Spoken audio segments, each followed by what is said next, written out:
Do you and your partner have differences in how you approach money? Does this cause conflict in your relationship? Are finances a hot button subject for the two of you? Welcome. Thank you so much for joining me.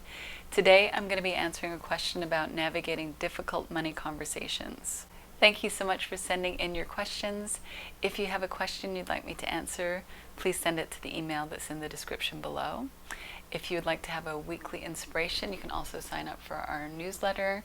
And if you'd like to spend some time live, check out the Rewilders community. All of that information is in the description.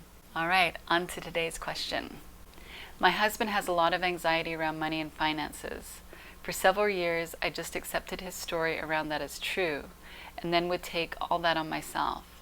I've realized how much his criticism of my work life has been driven by his anxiety around money. I feel free enough to no longer make decisions about my career based on fixing his anxiety, but we still have financial decisions to make together. And I know there are times when he's really anxious that he feels like I must not love him in the way that I should because I'm not jumping in there to fix it. Well, thank you for sending in the question.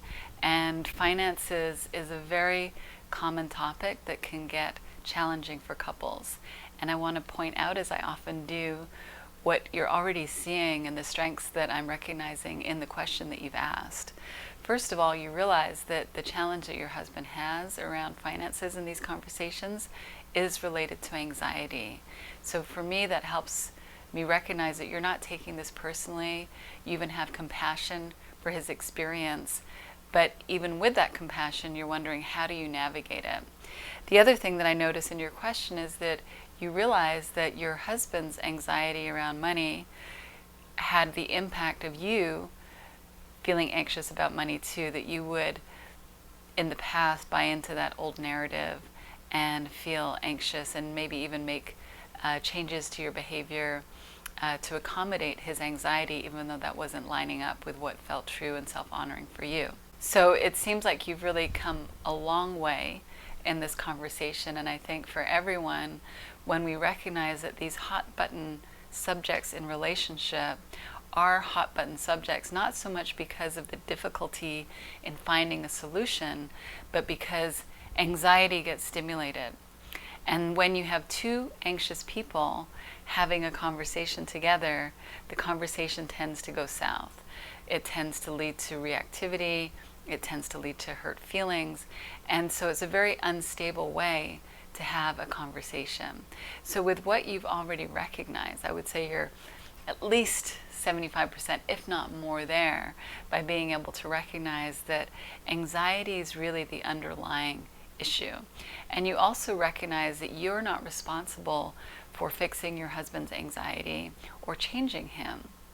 But what you can do is you can be really clear and aware of what your state of mind is when you're approaching the financial conversations that you do need to have with your husband. It's easy when we can see that somebody else is having struggles with their anxiety, struggles to see things clearly. It's easy for us to focus on trying to help them not have anxiety or help them to see things in a way that we think is more clear. But what that tends to do is take away our awareness of how we're really doing inside of ourselves. And so we may actually be more anxious than we're realizing. Now, this may not be the case for you, but I know that it's definitely been the case for me, where in my relationship with Angus, when we've had a hot button subject, I will tend to, in the past, look at his state of mind and maybe even get a little judgmental about his state of mind and think he was the problem. Now, what was really going on in those situations is, yeah, I think that at times Angus was perhaps struggling with anxiety and feeling internally destabilized. But when I would look in that direction, and my mind would then try to figure out, how do I change him? How do I have him have a different experience? Well, that's looking in the direction of the impossible, because there's nothing I can do about that. But what I realized over time is that when I was feeling that way, when I was looking toward Angus and trying to see what I could do to help him, what was really going on is that I was feeling destabilized within myself. Now, this might have been not as extreme as other times in the past where it was really obvious that I was destabilized. But what was clear to me when I came back and looked at how I was doing is that I noticed that the less tolerance I had for Angus's anxiety or for his irritability or for him not being in a good mood, the less tolerance I had for that, the less stable I was inside of myself. And the more stable I was inside of myself, the more settled, calm, peaceful, open-hearted I was, I had room for Angus and his emotional experience.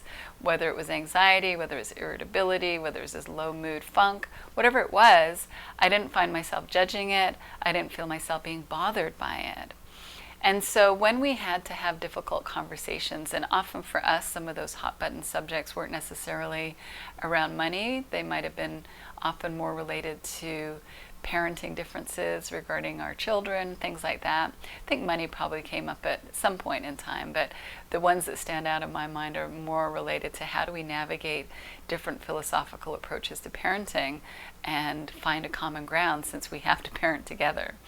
With any subject that's a challenging subject, because there's emotionality involved, because there's insecurity or anxiety involved, the most important thing to do is focus on your own state of mind and look at how you can come to the conversation from the most neutral, open-hearted place possible. And what I realized was that I wasn't doing that when I was thinking Angus needed to be different in order for a conversation to go well. And so what I did is I looked toward my own bandwidth. I looked toward my own state of mind to see how I could better take care of myself.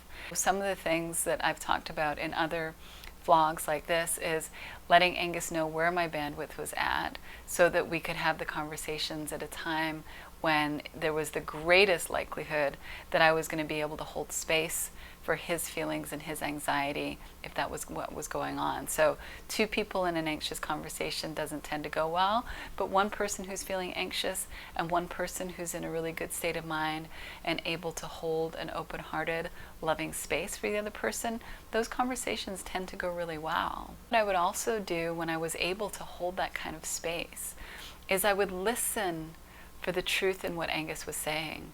Rather than looking at the anxiety and looking for what wasn't rational and looking for what wasn't reasonable and finding all the things that were wrong with what he was saying, I would really listen deeply to hear what the kernel of truth was in his concerns. And what I realized was that when I really listened, there was always a kernel of truth that I could relate to and that was valid and important for us to speak about. And so when I started listening in that way, the conversations would also go very differently. Making sure I was in the right state of mind so that I could genuinely and authentically be open-hearted and listen deeply so that I could hear what the kernel of truth was in his concerns really allowed those conversations to go in a productive, meaningful direction.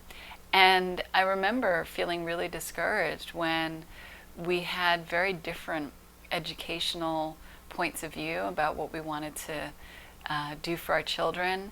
Angus really was more aligned with a more traditional approach to education. I was more aligned with more progressive and alternative approaches to education. We have neurodiverse children that I thought would benefit from that. We have neurodiverse children, so he felt it was really important for them to have the sound academic foundation for them, and especially based on his life experience, that was something that was really important for him. Through being able to have that space and hold the loving mindset to really listen, I also found that he was able to hear me too. It wasn't just about me holding space and listening for the kernel of truth within what he was saying. That created a container, an environment where he was also able to hear where I was coming from as well. The solutions then revealed themselves to us. We didn't go in with an agenda. We went in to really listen and understand. And through the listening and understanding, we would take the time, and solutions may not show up right away, but we would take the time to revisit and then come back and then see what would emerge as a genuine win-win for both of us, something that we could both get behind. And that doesn't mean that we always agreed 100% on how things should be, but we agreed 100% on the path forward. That didn't mean that we always saw life the same way. We still have differences in opinions about how life works and what needs to be done about things, but we found a way to be with those differences where we could both agree on how we wanted to move forward. So even with different philosophical points of view, different opinions about things, we could find a way that we 100% agreed on, yes, we're comfortable and we want to move forward in this way together. And that was really freeing and empowering for me, because for me, in the past, I thought I needed to get my way, I needed to win the argument by convincing Angus to think the same way as me. And what I saw through listening and understanding and respect, that we could have our unique points of view and still have the common ground that wasn't a compromise where one of us felt we were losing and the other person thought we were winning, or I'm realizing that's not really a compromise, or a compromise where we're both actually losing. We're both saying, well, it doesn't really fit, but I'm willing to do this. I'm not talking about resignation. I'm not talking about compromise where neither party feels good about it. I'm talking about genuinely feeling good about moving forward with the direction that's agreed upon and seeing what unfolds from there, and be willing to course correct as needed along the way. And so I just encourage you to see, first, as I said, look towards your state of mind when you're feeling bothered by your husband's anxiety, if you're feeling that it's difficult, if there's something about his state of mind that it's hard to tolerate. You may be absolutely able to hold that space already, but for me, I needed that first step of recognizing, oh, actually, I'm not in a good state of mind, and that's why I'm focusing on him, because I think if he changes, I'll feel better. And I know it never works that way. So that's the first step. The second step is when that bandwidth is there, not requiring his anxiety to be any different, not requiring his upset. For me, it was often Angus's upset, his irritation. Being able to hold space for that and listen to understand was deeply healing for myself as well as for our relationship. And it was deeply healing for myself because holding that listening space, by giving that to another human being, when we do that, we're residing within that heart space within ourselves. And that's why it's deeply healing for us. Because whenever we reside within that space of love, within ourselves, that space of impersonal, loving neutrality, we are resourced by that. We are filled by that. We are given a deeper experiential understanding of who we are and what that is within us. And from that place, we are guided, and we are often surprised by what comes through us and what occurs to us when we're in that state of mind. And it's incredibly stabilizing for another human being to be witnessed and to be held in that space. And it's often the case that anxiety will just go down, down, down, until then you have two people residing in that heartfelt space of love, holding for each other, listening to each other. And in that space, possibilities reveal themselves. In that space, the unknown becomes known. Things that haven't occurred to us previously reveal themselves. Synchronicities happen. It's a space of magic, it's a space of miracles, but it's also a very practical, ordinary space that's available to all of us when we drop into that depth of feeling within ourselves. And it really only requires one person to do that. If you're able to do that and hold for another person, it's amazing how beautiful and empowering that is for both parties. Thank you for your question. Sending you love. Take care.